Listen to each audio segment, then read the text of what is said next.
Buenos días a todos, pues continuamos con los ejercicios, ¿vale? Aprovechando que últimamente estáis muy calladitos. Graciosilla, graciosilla.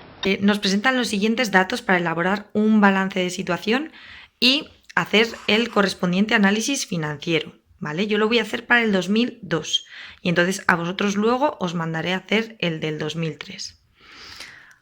Bueno, pues con los datos que nos presentaban aquí he elaborado el siguiente balance de situación. A ver si enfoca mejor la cámara. Bueno, este es el balance tal y como lo deberíais de presentar vosotros, ¿vale? De menor a mayor liquidez y tanto dividiendo en masas patrimoniales como en submasas, ¿vale?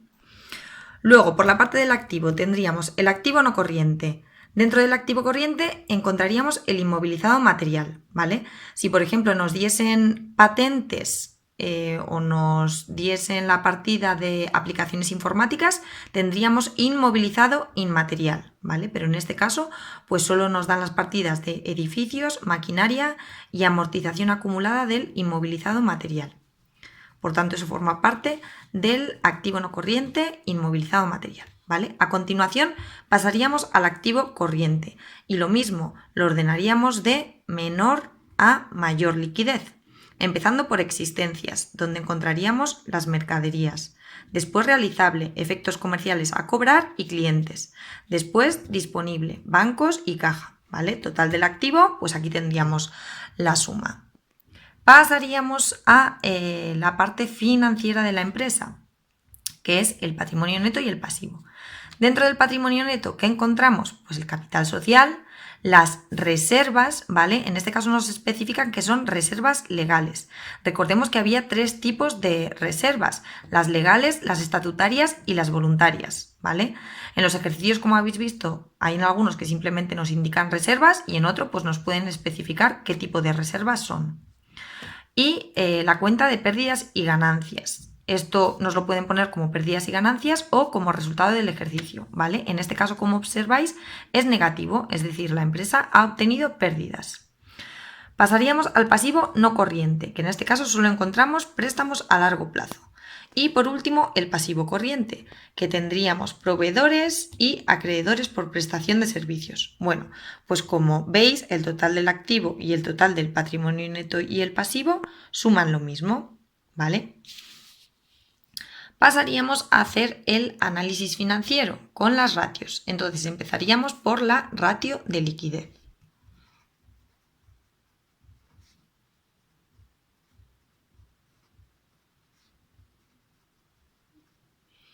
¿Vale? Que ya todos sabemos que la ratio de liquidez es igual al activo corriente dividido entre el pasivo corriente.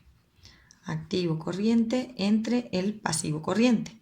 ¿Vale? Pues nos iríamos a los datos correspondientes de nuestro balance y tenemos que el activo corriente son 9.500 entre el pasivo corriente que son 8.300, ¿vale? Y esto nos da un resultado de 1,14. Vale, sabemos que el óptimo de la ratio de liquidez se tiene que situar entre 1,5 y 2 y en este caso nos ha dado 1,14. ¿Qué quiere decir esto? Pues que la empresa tendría que reducir la importancia de su exigible a corto plazo, ¿vale? Es decir, de su pasivo corriente. ¿Qué debería hacer? Pues renegociar las condiciones de financiación con los proveedores, ¿vale? Para intentar que los proveedores, pues en vez de tener una deuda con ellos a corto plazo, pues que fuese a largo plazo, ¿vale? Y así no tener tanto pasivo corriente. Entonces, pasaríamos a la siguiente ratio. La ratio de tesorería. Bueno, pues sabemos que la ratio de tesorería es igual a disponible más realizable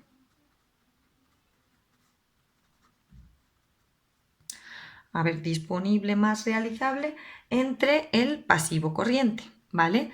Y con los datos que teníamos en el balance de situación, esta ratio nos da 0,48, ¿vale? El óptimo de esta ratio, ¿entre qué valores se tiene que situar? Pues entre 0,75 y 1, ¿vale? En este caso es 0,48. ¿Qué quiere decir? Pues que la empresa tiene riesgo de carencia de efectivo para poder hacer frente a las deudas a corto plazo, ¿vale? Como vemos, pues su realizable y su disponible son bastante menores que el pasivo corriente, ¿vale? Continuaríamos con la siguiente ratio, la ratio de tesorería inmediata.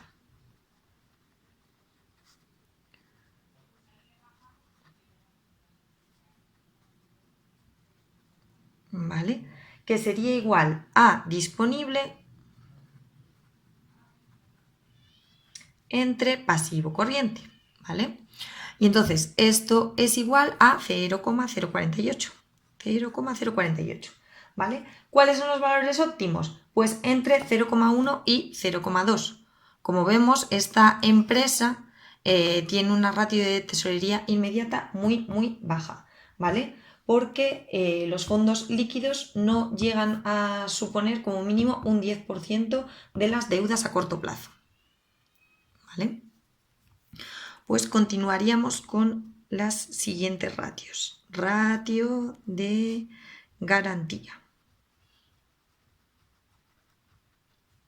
¿Cómo se calcula la ratio de garantía? El activo total entre el pasivo total, ¿vale?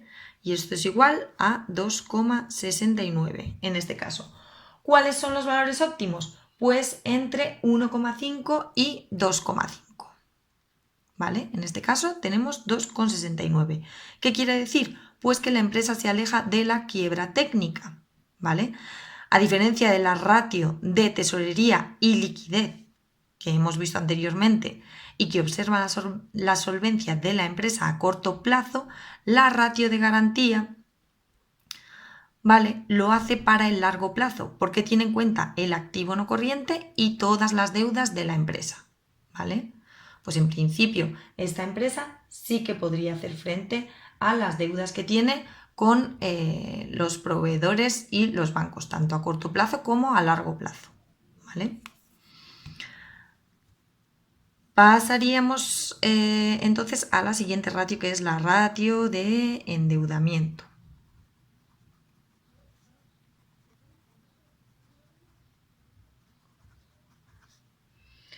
Y que sabemos que es igual al exigible total, ¿vale? El pasivo total entre el pasivo, bueno, entre el patrimonio neto, perdón, más el pasivo total. Entonces, ¿qué resultado nos da esta ratio? 0,37, ¿vale?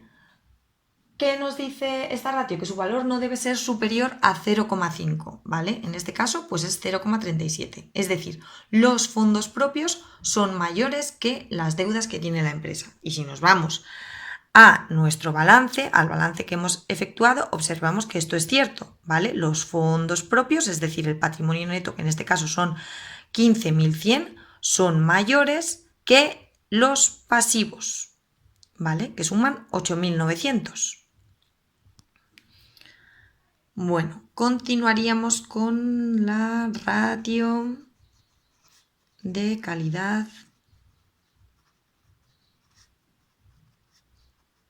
de la deuda,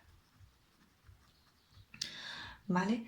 Que es igual al exigible a corto plazo, es decir, el pasivo corriente, entre el exigible total, el pasivo total, ¿vale? Y esto nos da que es igual a 0,93. ¿Qué nos dice esta ratio? Esta ratio nos dice que cuanto menor sea el valor de esta ratio, significa que mejor calidad tendrá la deuda en lo que a plazos de devolución se refiere, ¿vale? En nuestro caso, como observamos, el valor es bastante alto, lo que quiere decir que la empresa tiene unas deudas a corto plazo mucho mayores que a largo plazo. Como hemos dicho al inicio, cuando hemos comentado la ratio de liquidez, lo que debería de hacer la empresa es reducir la importancia de su exigible a corto plazo. de su pasivo a corto plazo, que como observamos, o sea, de su pasivo corriente, que como observamos es mucho mayor que el pasivo no corriente, ¿vale? ¿Qué debería hacer? Pues renegociar las condiciones de financiación con los proveedores. Lo mismo que hemos dicho para la ratio de liquidez, ¿vale? Por último, ya llegamos al final. ¿Vale? La ratio de autonomía, que sabemos que se calcula dividiendo los recursos propios, es decir, el patrimonio neto, entre el exigible total, que es igual al pasivo total, ¿vale? Esto sería igual a 1,69. ¿Qué nos dice esta ratio? Que la autonomía será tanto mayor cuanto mayor sea el cociente y por tanto la empresa será menos dependiente de sus acreedores. En este caso observamos que la empresa pues, no depende mucho de sus acreedores, ¿vale? Como hemos dicho cuando comentábamos la ratio de endeudamiento, y simplemente mirando el balance vemos que sus fondos propios son bastante superiores que sus deudas. Es decir, la empresa tiene unos fondos propios suficientes para no depender pues eso, en mucho grado de sus acreedores. ¿Vale? Y con esto pues habríamos terminado el ejercicio.